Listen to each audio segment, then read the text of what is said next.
over here. I'm just going to snag it.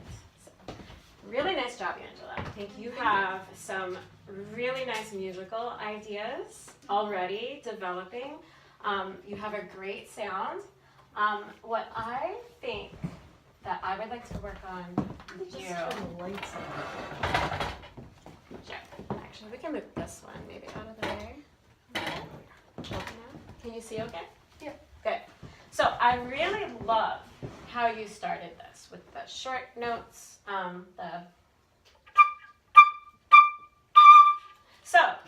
Whenever we have something that is in 3, can you tell me the order of importance of the beats? 1, 2, and 3? Well, I feel like the first beat is like the second most important, the second beat is like the third most important, and then the third beat is the first most important. Not exactly. You have the second thing you had right. Okay. So the second beat is absolutely the least important of the 3.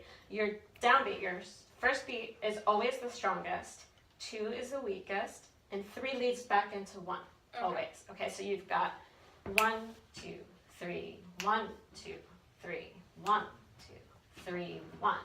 So this idea of leading forward all the time into the music that is coming up.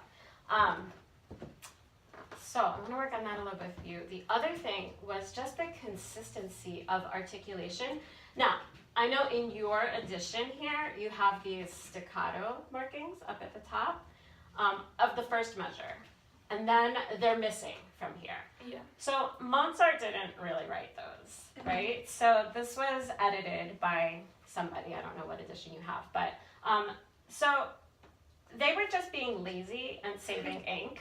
They did not mean that the notes that they didn't put the staccatos on shouldn't still be short. Okay, so we want to be consistent with that. So the ends of your phrases are going to have the same energy that you started out the piece with. Okay, so that the idea is you've got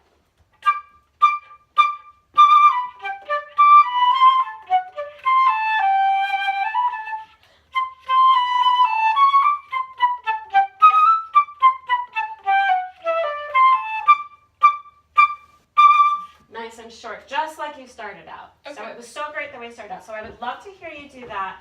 Also then the idea of the third, if you look at the top notes here, you've got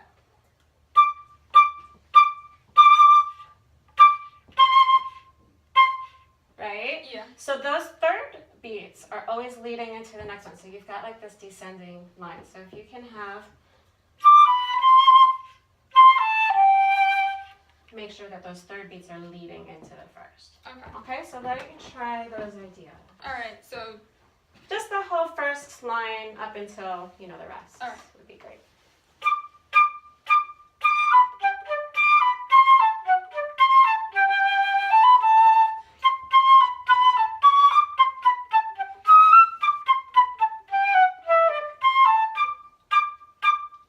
Yeah, already a lot better. I think something else that will help is if at the ends of these bars, you're kind of diminuendoing with your intent of phrasing.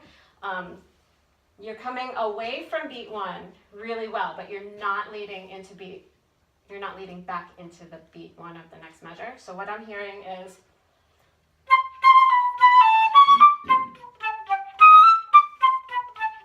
I'm exaggerating, but so I hear like a strong start to the measure, but then just a taper and then a strong start.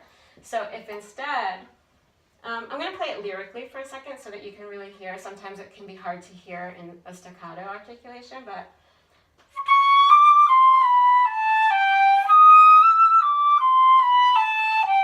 so you see how I'm leading that third beat back into 1? So you want to do that even with the staccato.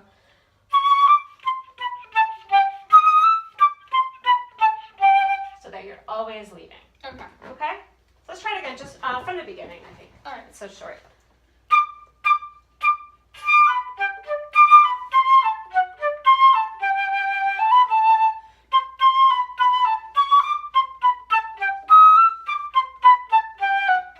Okay, all right, good. So now what I'm hearing is you're slapping an accent on beat 3. So that you've got that now. We're getting there. Yeah. Okay, so we don't want to accent it. So we don't want to make beat 3 stick out because if you think about it, each note should progressively get a little bit louder, right? So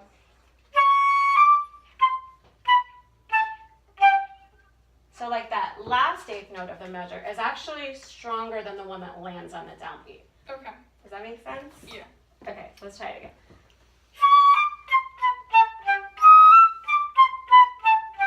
Better, yeah. And so then you want to make sure that when you get to the downbeat, it's still stronger. Yeah. Yeah, okay? So one more time. From the beginning? Or- Yeah, and also this first measure, if you can make beat 3 a little.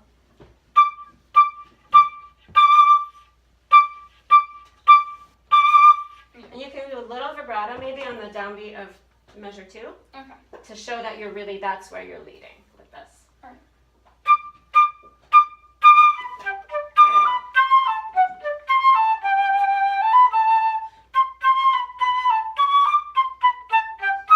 Good. Yeah, and you want that last measure to be really strong because you're going to this last note actually. Okay? So that was so much better. All right, so let's go on. Let's just go on for now. I'm going to have you play a little bit. Remember.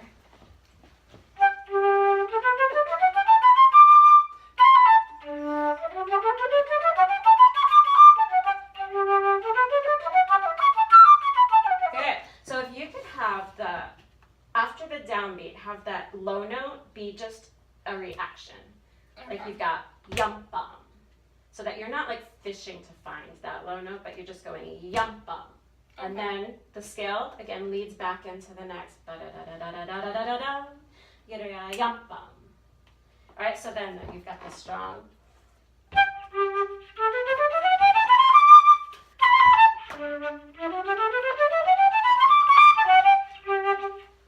Okay, so try that. So stronger downbeat. Yum bum. Good.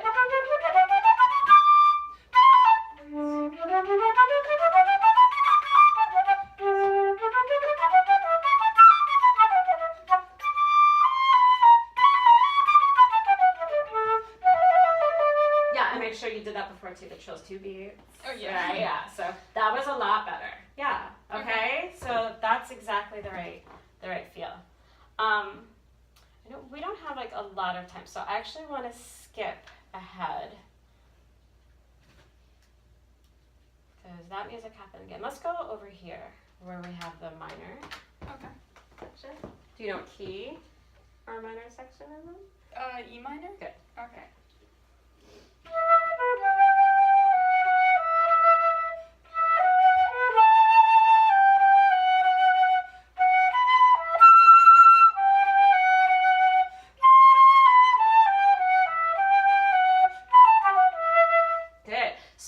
When a composer like Mozart writes in minor, I mean this is a classical piece, right? Whenever I think of a Mozart concerto, I think about the operas, and you don't even have to know the operas to think, because you know what an opera is, right? So you, as the flutist, are playing all of these different characters when you are standing in front of the orchestra.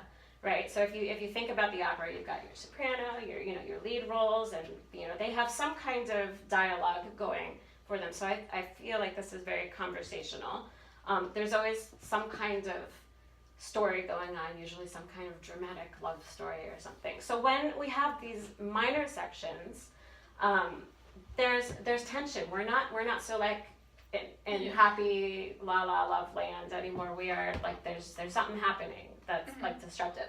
So I know even you've got a piano marked here. I don't think that you always need to think of piano as being something that's soft. I think that if you think a little bit more about changing the color that you're using, and you just want to get a different kind of feeling, a different emotion, a different character than in this happier yum bum bum ba. That's like a very happy, like, oh, I'm just like happy. And now like there's tension here. So we're in a different key. We've got weird accidentals that we don't have in G major. We've got these D sharps, we've got these A sharps. So you want to play up that aspect of this section. So we're coming out of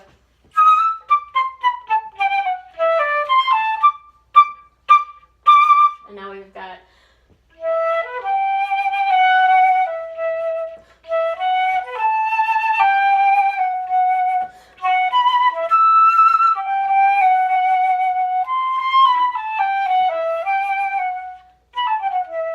and that's like a cute little afterthought. So you see how much like tension like there is? So you want to be more dramatic. Yeah. And I don't think I was playing really loud, but you want to watch out when you're playing soft that you're not just giving too light a pressure with your airstream because it still needs to project. Yeah. Okay? Okay. So I think that should help you just, don't worry so much about playing so quietly just because it's different. Yeah. All right.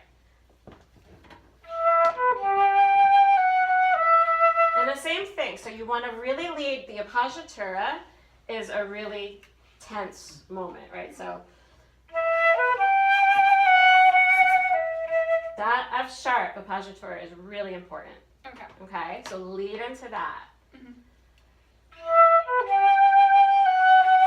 Good. Good.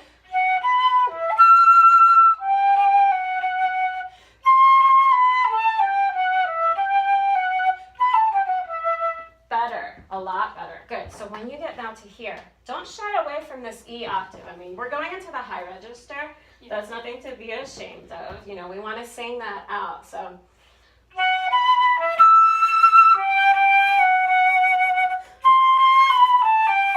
And instead of thinking 1 and 2 and 3 and here, if you can think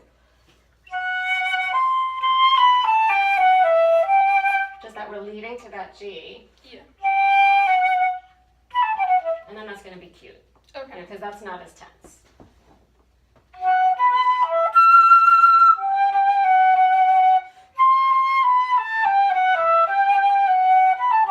Beautiful. Yeah. Let's do that whole thing together now. Is that my alarm? That's it. Well, let's just finish out there and do this idea here.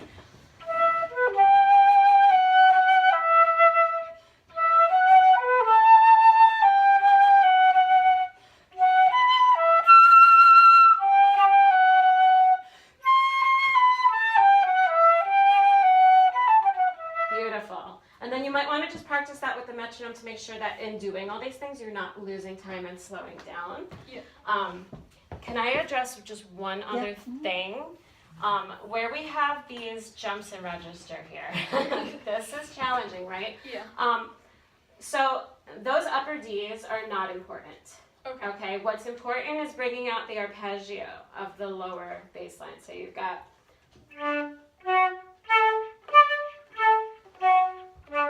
the harmony changes.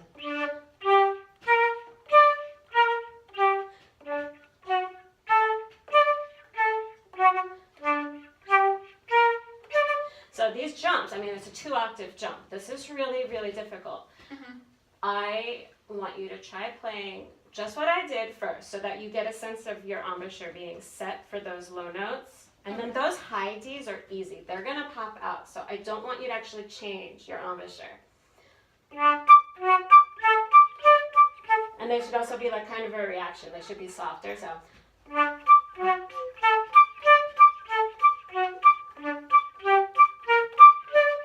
You're going kind of leading to that middle D. Yeah. So do it without the upper Ds first. Okay. And stay really still with your body. So just stay like really set.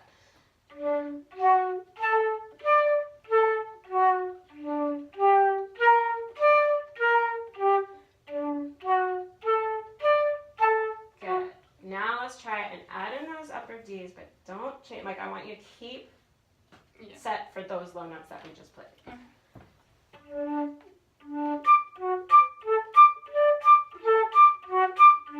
Good.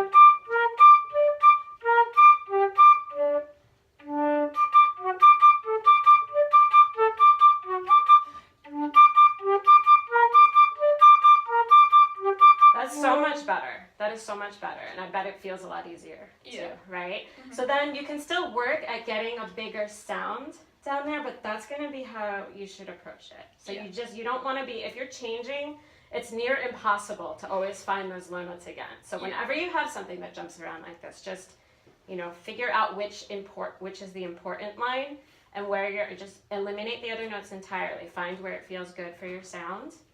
And then see if you can replicate that when you add in the other notes. Like don't change that core of what you need, how you need to be set up. Okay. Okay? Yeah. Great job. Alright. Thank you.